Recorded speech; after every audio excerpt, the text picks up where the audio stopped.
Cette recette, vous la refaites tout le temps. Et si vous ne la refaites pas, c'est parce que vous ne la connaissez pas encore. Aujourd'hui, je vous présente ma fameuse tarte brocoli roquefort. Vous êtes pas prêts. On va commencer par faire bouillir de l'eau pour faire cuire notre brocoli. Dans un bol, on va venir casser 2 œufs. On met 250 ml de crème liquide.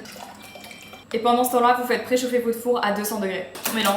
On prend 100 g de roquefort qu'on va mettre dans un bol et on va le passer 30 secondes au micro-ondes. Comme ça, il va devenir bien crémeux. Ça devrait ressembler à ça. Et on vient l'ajouter à notre préparation. Je pourrais manger à la petite cuillère le roquefort tellement j'aime ça. On mélange.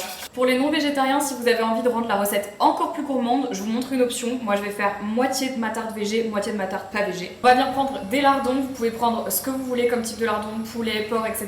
Et on va venir les faire revenir dans une poêle et on les mettra en fait sur la préparation uniquement sur une moitié de la tarte. Pendant ce temps-là, on prend notre pâte. Aujourd'hui, j'ai pris une pâte feuilletée pour changer un peu, mais vous pouvez aussi faire avec une pâte brisée. On pique la tarte, je rajoute un peu de moutarde sur le fond, mais pas trop.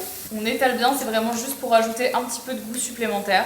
On rajoute ensuite les brocolis directement à notre préparation. Essorez bien vos brocolis pour être sûr qu'il n'y ait plus trop d'eau à l'intérieur, sinon ça risque de mouiller la pâte et il n'y a rien de pire que mouiller une pâte. Avant je faisais pas comme ça, mais maintenant j'aime bien écraser les brocolis directement dans ma préparation parce que je trouve que c'est plus sympa à manger à la mâche. Mais vous pouvez évidemment mettre directement vos brocolis dans le fond de tarte et ensuite mettre la préparation dessus. Moi je sais que maintenant j'aime bien faire comme ça. On peut verser la préparation.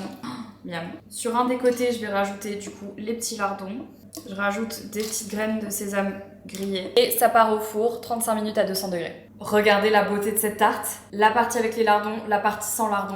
La pâte est croustillante à crever. Je dois attendre que tout le monde arrive pour manger. J'ai le seum. Si jamais vous refaites cette tarte, n'hésitez pas à me le dire dans les commentaires et dites-moi ce que vous en avez pensé.